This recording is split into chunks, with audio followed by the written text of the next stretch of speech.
We are live. We are direct. She leads, she sells with Shannon Russell. Former television producer turned business owner, author, and coach. If you want to make that career change, bet on yourself and start that life as an entrepreneur, Shannon is your bet. Her mission is to support clients to produce their best life, using their experience to build a business of her own. As well as jet setting in Europe, London, and Ireland, you may see her MTV, Women's Week, Aspire, best-selling author. Welcome, Shannon Russell. Let's Thank go. you, Jay. I'm so happy to be here with you. This is a great way to start the week. No, amazing. What does leadership mean to you? I think it means taking your experience and how you see the world and bringing it to others, being that thought leader of just,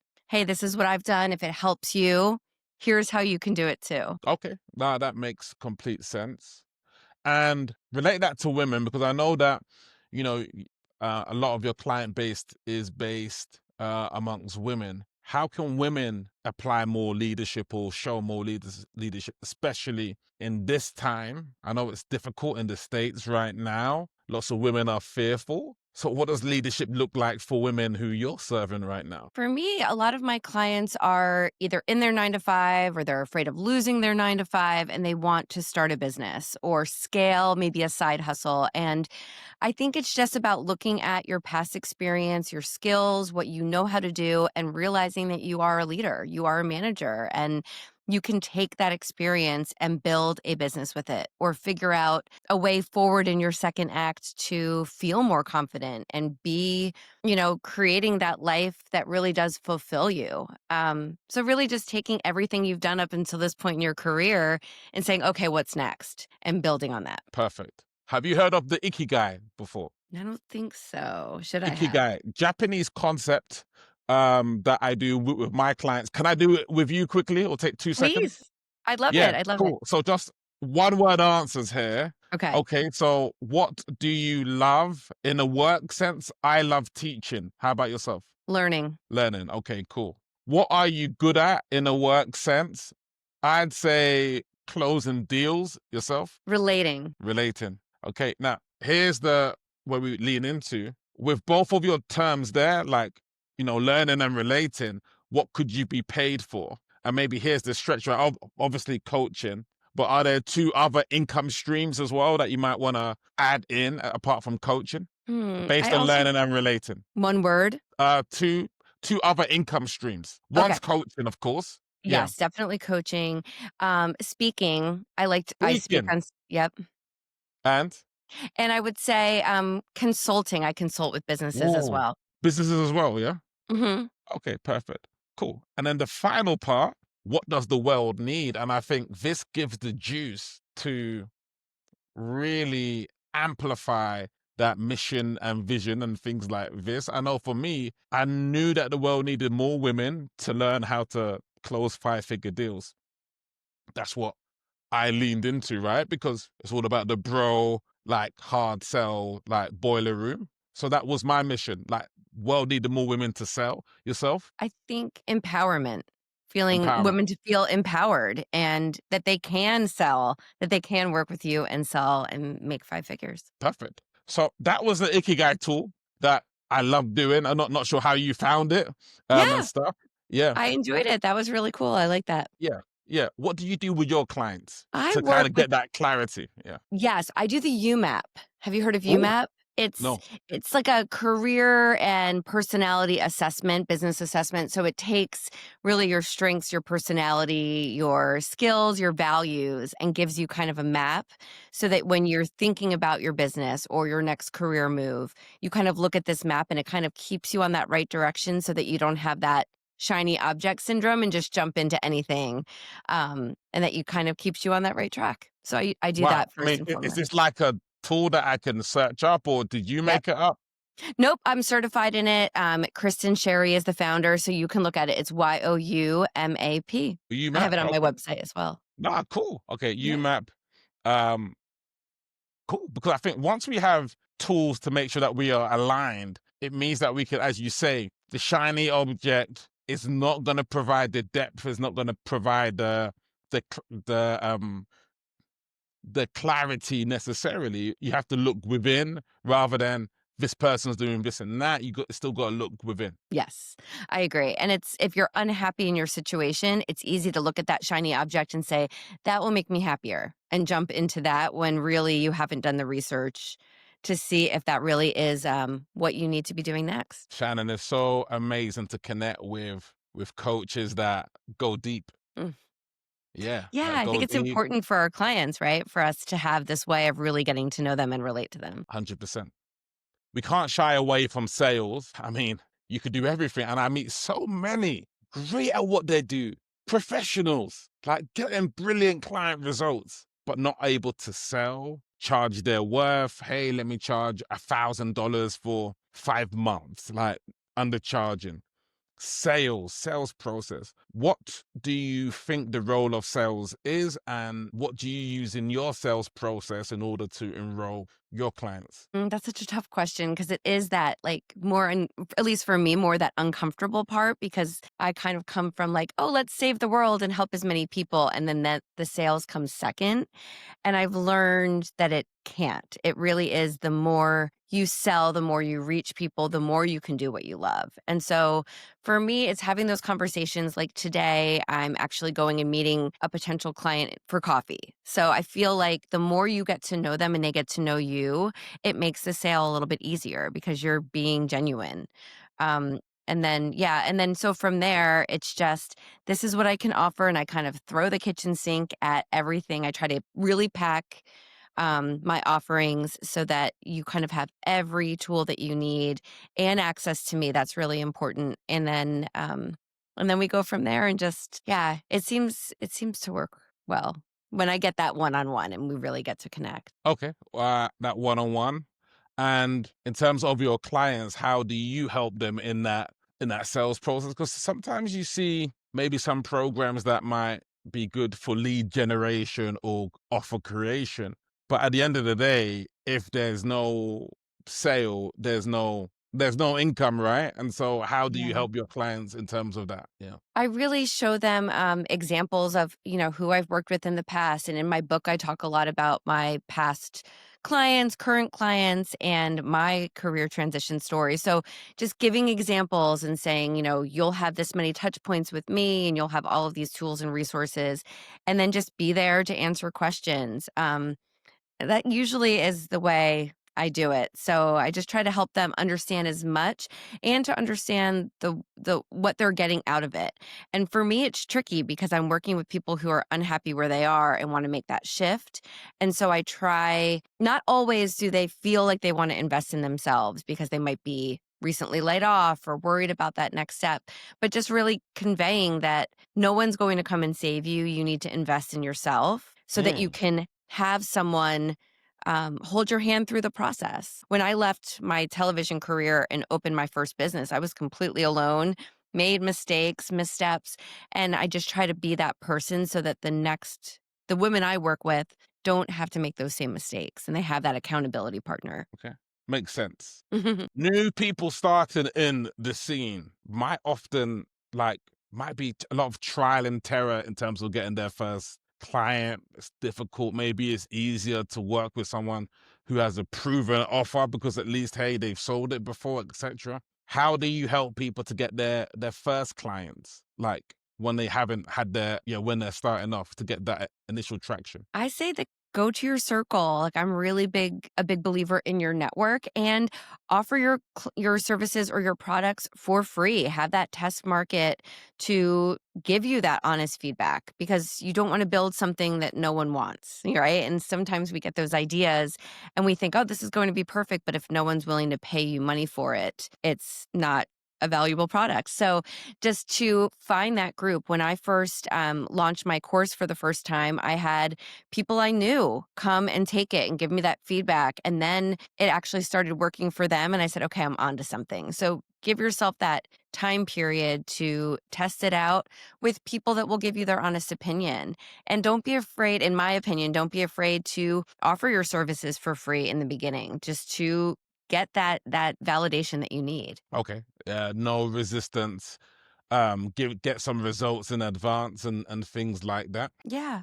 I think it leads to confidence, right? It leads to your confidence to be able to go out there and really sell and be like, "This is the result I got. This is the testimonial I have for you." And then you can just build on from there. Yeah, there's the four C's that in terms of the model that, yeah, I'm not sure if you know about the 4C model. What's your 4 Cs? What is it? Now the 4C model was written by someone called Dan Sullivan, the writer of Okay. 10x is easier than 2x. And the first C lines into the whole area of you need to actually step into having clarity. Like once you have clarity in terms of what you need to do, then you can lead into having the courage to go out and make things happen. And it's only when you gain that courage and then you gain the competence by doing, then you get the confidence. So confidence is actually the last part of the equation. But first, clarity allows you to do the right thing, like the U-Map, the Ikigai. Okay, I'm clear, I'm loaded. Then bang, moving into the courage to actually execute. Do it scared, do it messy, do it with judgment, do it on Monday morning, do it. Then leading into the whole element of then you can get competent after the courage, then the confidence. Ooh, I'm gonna use that. I love that. I Yeah. agree with that so much. But so many people look for confidence at the start, like, and it's not going to be there if you haven't done the thing before. Yes, exactly. I always say learn before you leap. Do that research, learn because the clarity, get your clarity, and then you leap and then you'll feel that confidence. Oh, I love that. No, 100%. What's the big goal for you, Shannon, in the next 12 months? Yeah. Yeah, it's just speak on more stages. I've been speaking a lot and I find that the conversations I have when I leave the stage are so um impactful. I just feel like I can reach women and give them the permission to make that pivot, to start over, to, feel empowered and live a life with no regrets. And so I want to be able to speak on more stages and just reach more people, I think, with my message. No, 100%. And like I said, um, women lie, men definitely lie, but energy doesn't lie. Yeah. And so Very it's like, if your energy, if you're here for it, if this is the mission, if this is what you are born to do, people definitely feel that, don't they, Shannon? I think they feel it when you're on stage and when you're talking like you and I are right now. You feel it more than on your website, in your social media, right? Like it's really just that genuine connection that, moves you forward. So I agree. What's your biggest obstacle? Oh, it's wanting I don't know. It's probably wanting to be a perfectionist. Like, Oh, you okay. you make those goals, you want it now. And so it's taking that step back to say, no, let's be present and know that I might have to send out 30 plus applications for a TEDx before I land my talk, but I'm going to keep Wow. going. No, makes sense. Yeah, yeah. I like to say that yes lives in the land of no. Ooh, yes. I agree. Yeah. You can't separate night and day. You can't separate life and death, just like you can't separate yes and no. Mm-mm. Nope. Embrace both. Yeah, that's You have to very, very embrace both, but I think it's the mind that will have you grimace at the no, think something's wrong with me. the saboteurs. Yeah. Yeah, it's yeah. And so I think the people that ultimately succeed are the people that master not the external strategy, but the internal state. You're absolutely right, Jay. It's just kind of like being internally confident and knowing like, okay, we're gonna keep going. We're gonna keep going. And that's all you can do. So, yeah, and it's very counterintuitive because the mind will want you to tap out. The mind will say, okay, let me blame my mentor. Yeah. Let me blame the market. Let me blame. But I guess it's having that control that, hey, I am not my mind. No Mhm. mind. Nope. I like Yeah. to remind myself of what I don't want. So you can Mm. think like, okay, if I don't continue on this goal, this is that result. And so for my clients, when they get frustrated in those first few months, okay, well, what is the alternative? You continue with your corporate job? Do you go back to it? Do Mm. you like what is that alternative? If you're happy with that, cool. But if you're not, then you have no choice but to hustle and have faith in yourself and just keep going down your path. That makes sense. AI, what's your thoughts on it? How are you using it? How are you getting your clients to use it? I secretly hate it and wish it wasn't here, yet I do embrace it because it is Okay. here, and I'm a writer and I love writing. So I think that's where my hesitation with it is. It's like, oh, I want my authentic words and I don't want, there's so many people writing books with AI and this and that. But I think to use it for my benefit to help brainstorm, because as a creative, I have Mm, 10 million ideas. So to give me that spreadsheet of ideas that I can use when I'm ready and get, organize my thoughts in that sense. It's been very, very useful. And I do use it daily. And with my clients, it's the same way. I actually have a client who's creating AI resources for moms, and she's just learning herself and really diving into it. So I think it's silly not to use it at this point, in my opinion. What do you think? I think it's a great sparring partner to have It there. is. Yes. Sometimes 5 a.m. in the morning, no one's awake, and like you're thinking, I wish I had Kim that I could quickly give a call, but I'm not giving Kim a call at 5 a.m. I mean, you're crazy. Like I'm trying to sleep. You know what I Exactly. mean? And Yeah. so I think by having it there, it's a sparring partner that adds value to value. Yes. You create the prompt, or you create the manuscript, or you create the invitation. ChatGPT, like, what do you think of that? Like, rank this out of 10. Like, you know what I Right. mean? Oh, I've never heard it said like that, Jay, and I love that. A sparring partner. It really is. It's that, like, if you set it up correctly, it's your assistant. It knows you, it knows your values, it knows your world. And so it really can be that sounding board. I think that's incredible. Yeah. 100%. And how are you managing to balance being a mother? Because I know you mentioned Mhm. having a 13-year-old, one child, or yeah. Nope. 13-year-old and a 10-year-old, two Oh, boys. well done, congratulations. Yeah, how are you balancing that out? Yeah. Well, honestly, the whole point in me leaving television to start my first business was to be present for them because I was gone so Wow. much traveling and working such Wow. long hours. So Lovely. it's fantastic. I've really learned to be okay. They're home from school, the laptop shuts down, and I'm Amazing. focusing in mom mode. And it gets me motivated to really pack in what I need to do with my Amazing. clients during that school day. Yeah. So it's been a blessing in my life to be able to just control my schedule. Amazing. What an amazing soul you are, Shannon. You too. Amazing background that you've got there. Really love that. Tell them, how can they get in contact with you? We'll put your links in, Yeah. scheduling links and things like this. We'll get that in. But tell them what's the best way for them to get in contact with you, who you're looking for. Yeah, you can contact me. My main hub is secondactsuccess.co. That's my website, and you'll have links to how to work with me. I work one-on-one with women. I also have an accelerator program where you Nice. can get your business launched in 3 months, is what I say. Oh, wow. And it's more of a group coaching program. So all that Nice. information's there. My book, my podcast, all of it. Now, that is absolutely amazing. Shannon Russell, it has been an absolute pleasure. Next time you're in London, you have to give me a shout. We'll I have a would love cuppa. it. We'll have a nice, we'll have a nice cuppa. You know what I Yes, mean? I would love that, Jay. Thank you for having me. This was so much fun. Now, God bless you, Shannon. God bless the United States. And forward motion with women looking to get into their second act. Speak to Shannon. With men looking to get into their second act. Speak with Shannon. That's what's up. Woo!